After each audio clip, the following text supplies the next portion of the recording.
and welcome to the X22 Report. My name is Dave, and this is episode 151, and the title of this news brief is Special Report Attack on Syria Will Engulf the Entire Region. And we do understand that Assad is being blamed by the U.S. government right now that he used chemical weapons, and there is no real proof. We understand that this is a false flag, and most of the nations are out. NATO has said we are not getting involved in this. The UK, they had their vote, and they are out. And Italy is saying no way. The only countries right now are France and I believe Australia, but most of the world is saying this is not going to turn out well, and we know it's not going to turn out well.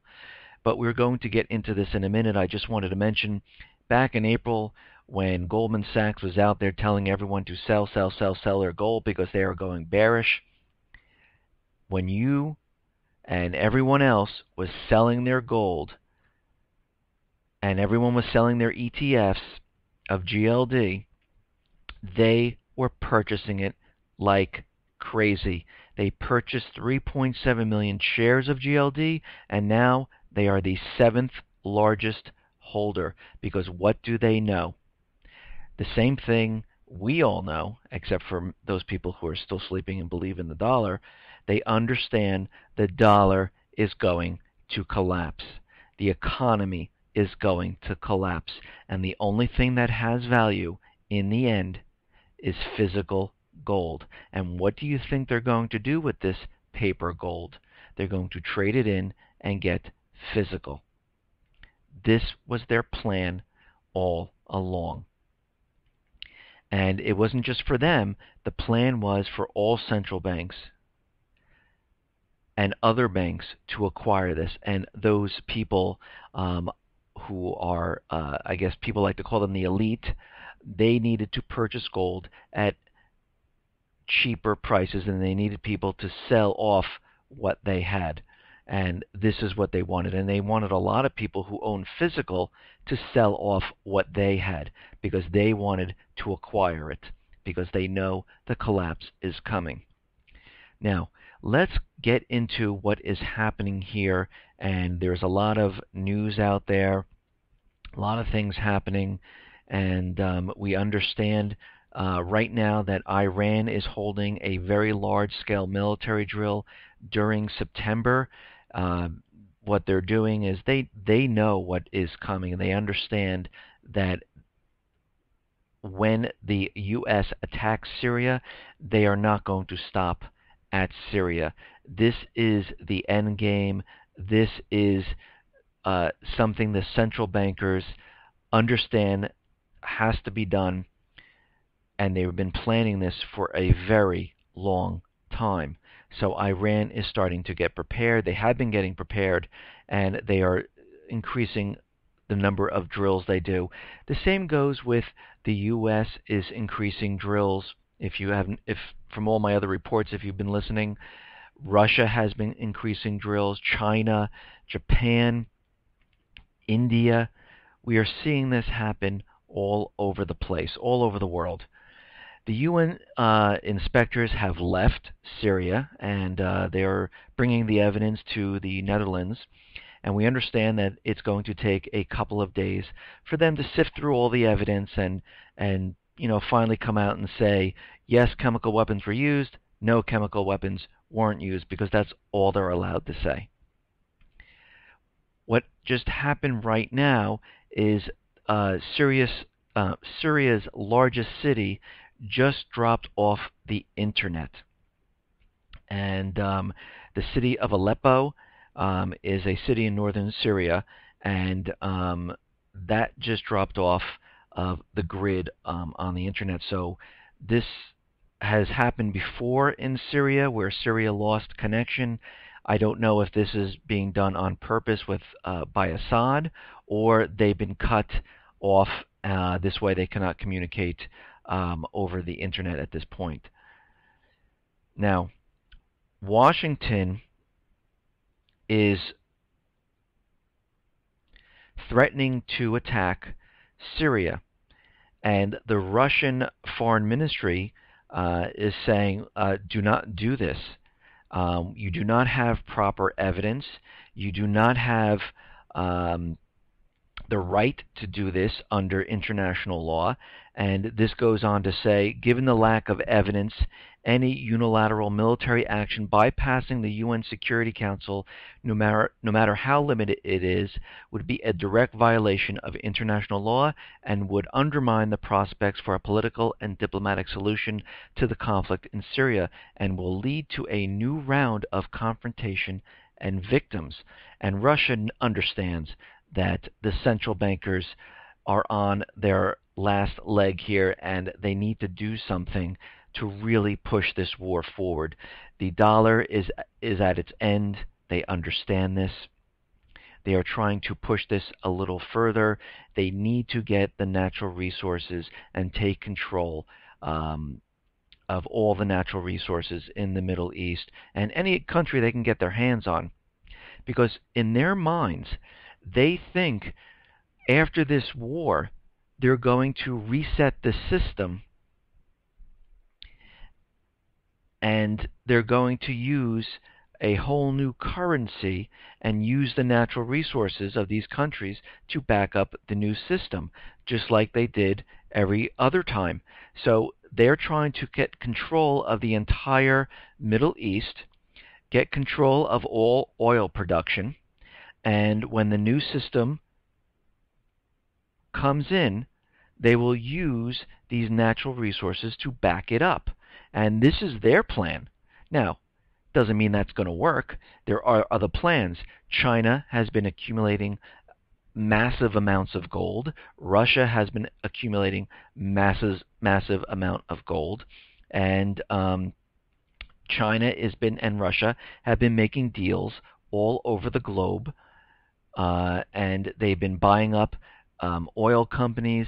They've been making deals with other countries to bypass the dollar and trade in China's currency. And on the other hand, the U.S. has been waging war and fighting to keep the U.S. dollar as the reserve currency. That's what all these drone strikes in Yemen are about. This is what Egypt is all about. This is what Iraq, Libya, Lebanon, they are trying to maintain control and keep the dollar going a little bit longer. They understand it's going to fail, but they need and they want all the natural resources first under their control.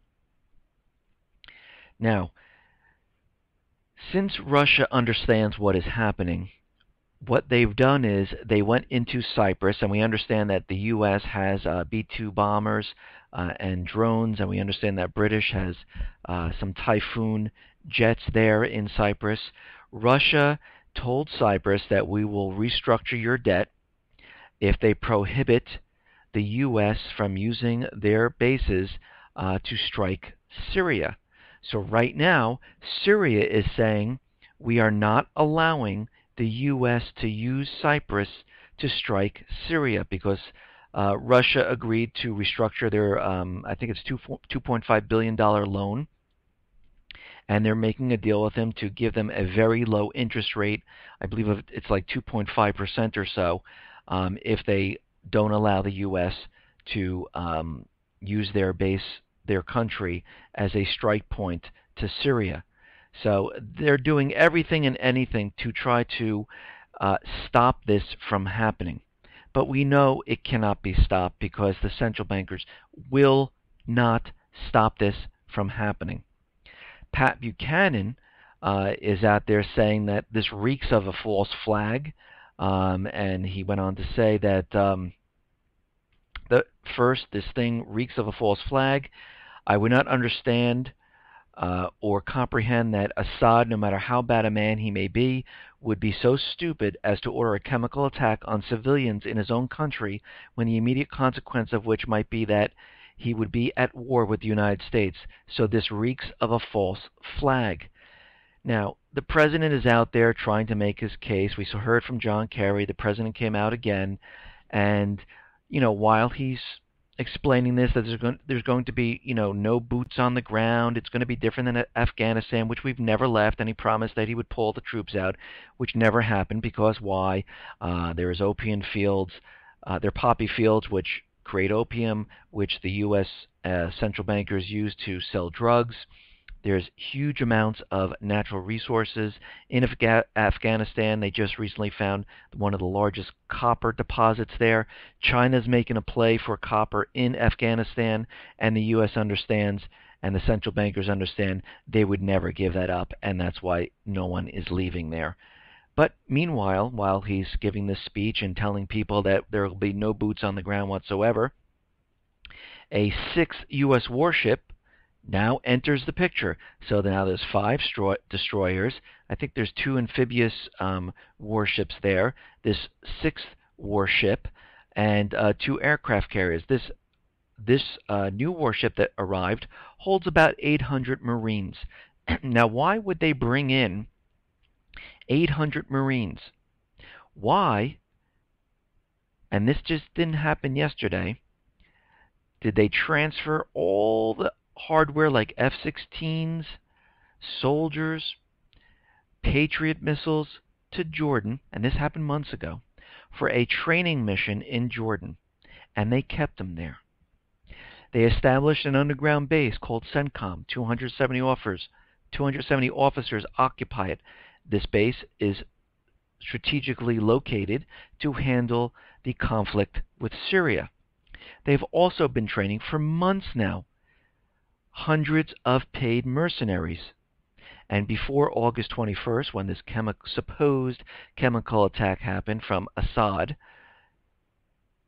these soldiers that are not U.S.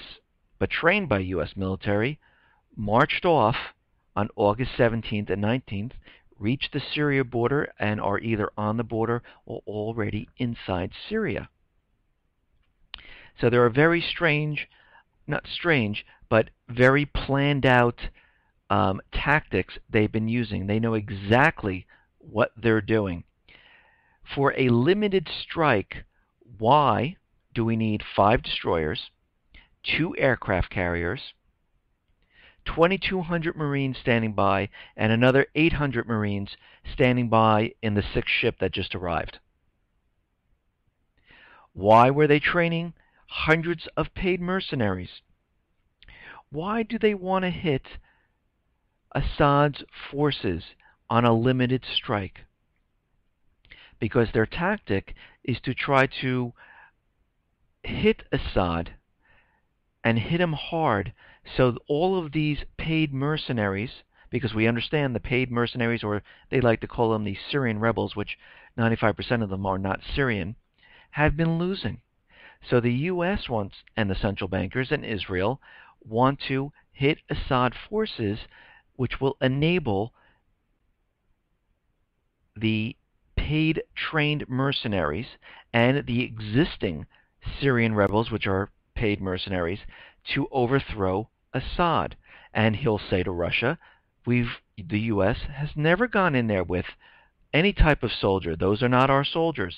But then again, the U.S. trained them and placed them there on purpose. This is one scenario and one tactic they're going to use. And we understand this.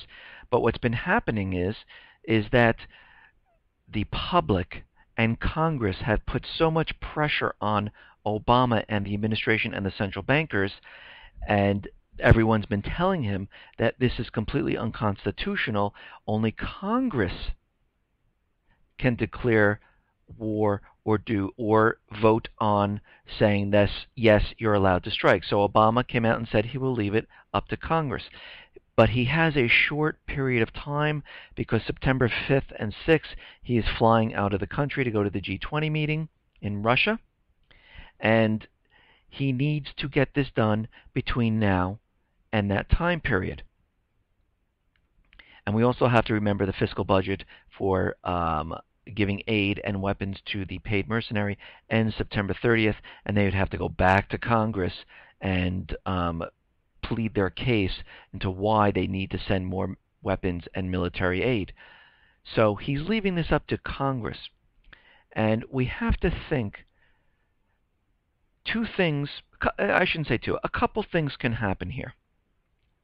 While Congress is negotiating what they should do and he's pleading the case, there could be a false flag event where a ship could be hit with a missile, torpedo, gunfire, anything that could happen that he could use to say, look, now the U.S. has been attacked.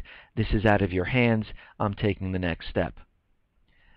A chemical weapon attack could happen on U.S. soil, which he would say Syria just made the first move. It's definitely them. And it hurt Americans. Americans have died. We need to go to war. And we understand that would be a false flag. They've been making the case that the Syrian Electronic Army has been hitting many businesses. We just saw New York Times. We saw Huffington Post, Twitter. It's all coming from the SEA.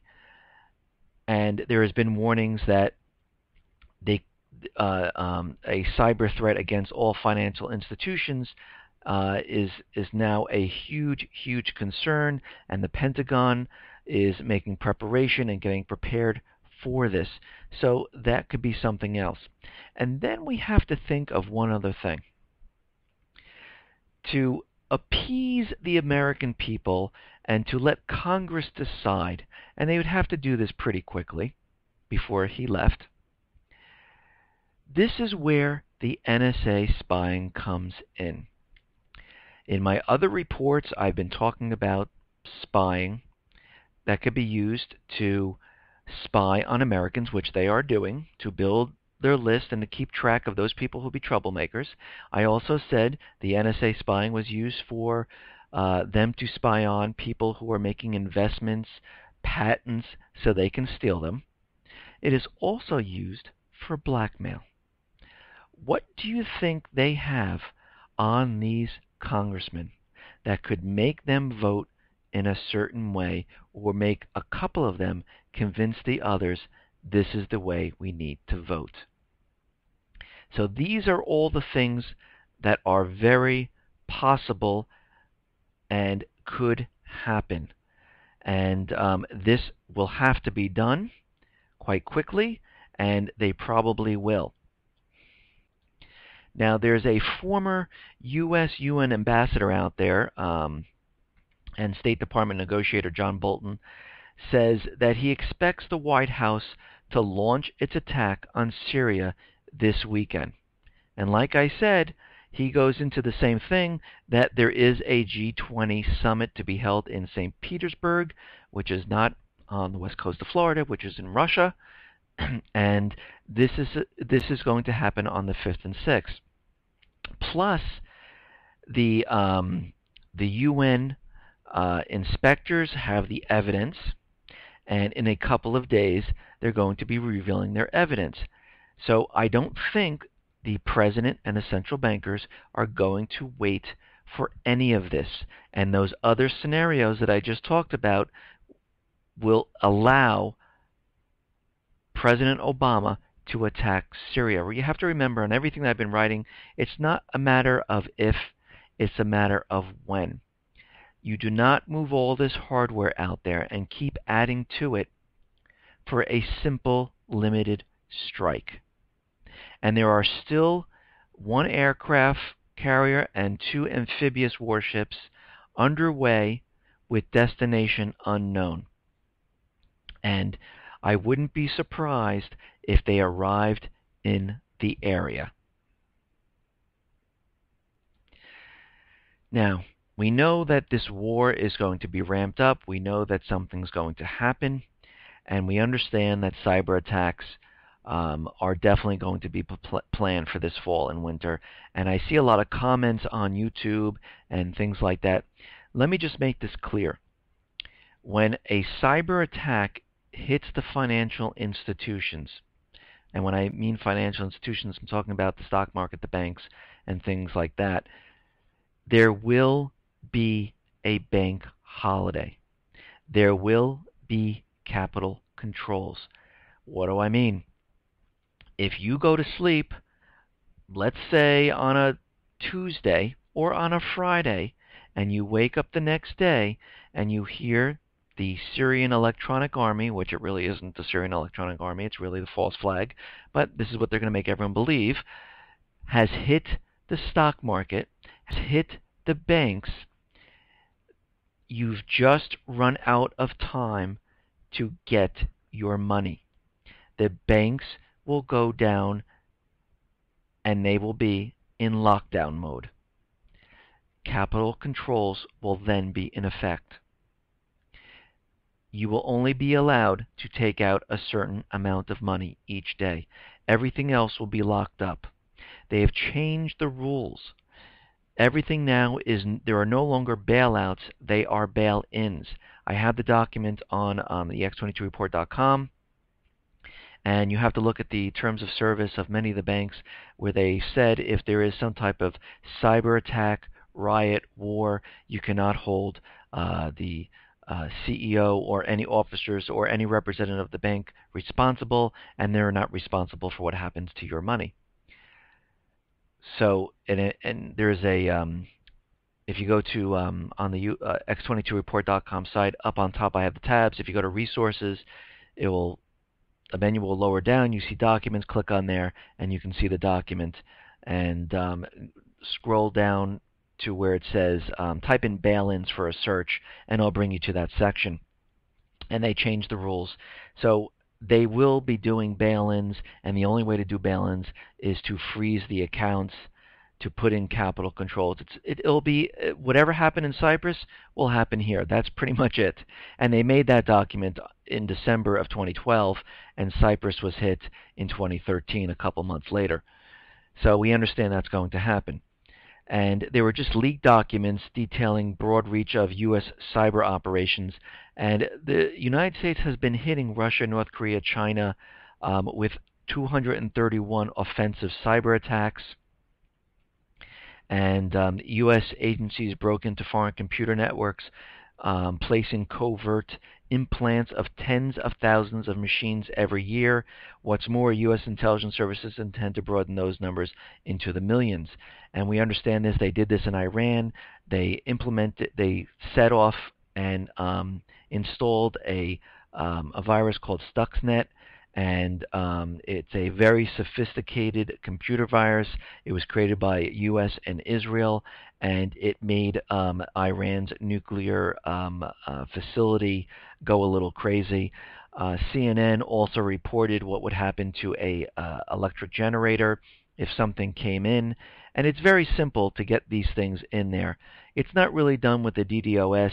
A lot of times it's usually on a USB key. Or another way of doing it is very simple, is to get someone in the inside to trust you and send them emails with no attachments. They keep emailing the person. Over time they trust them. The next email they get, there is an attachment to this email. They open up the attachment. This virus then drops down onto their system, and then when that person goes and sends an email to someone else, that same virus attaches to that email, and then it spreads around the company or the government office, and now everyone has the virus, and the virus slowly and surely makes its way, and it stays dormant until it reaches where it needs to go. And it's a very simple thing to do. I remember when I was working, and I work in technology a long time, there was something called, and it sounds funny, I love you virus. It hit into our company. It came from the outside. Someone clicked on it. It's within an hour, and there was no virus signatures or anything for that because no one knew about it, so there's nothing to stop. It spread all around the company in a matter of hours. Servers were infected. PCs were infected. Databases were getting corrupted. Many things were happening, and it was very, very hard to control at that point until eventually a day later when a virus signature was created to stop it. So this is something that is not very difficult to do. It's something very easily done, and it can be done. So we, right now, nobody has any idea if at this time there are these dormant viruses just sitting and waiting in the banking stock market NASDAQ system. And what we've seen is that these systems in the last week or so, Huffington Post, New York Times, Twitter, NASDAQ, Eurex, all had Google, Amazon, Airbnb, Vine, all had very strange glitches or temporary outages. And this is very odd that this would happen all in the same time period. Listen, everyone, I want to thank everyone for listening. If something does happen tonight, tomorrow morning, I might do a special report on Sunday to keep everyone on top of what is happening. And but if nothing does happen and nothing turns out, I'll see how things play out. But listen, everyone, don't forget to be prepared. Don't say, oh, look, nothing happened, so I don't have to go buy extra water or extra food or batteries or a knife or toiletries or extra toilet paper. Or if you have high blood pressure, you're diabetic, get extra medicine just so you have it in your house. So this is why I'm telling people to always be prepared, not just with gold and silver, but with other supplies, because you really want to make sure you take care of your family when things really, head in a worst case scenario. Listen, everyone, thanks a lot for listening. Be well, be safe, and especially be prepared. Thanks a lot.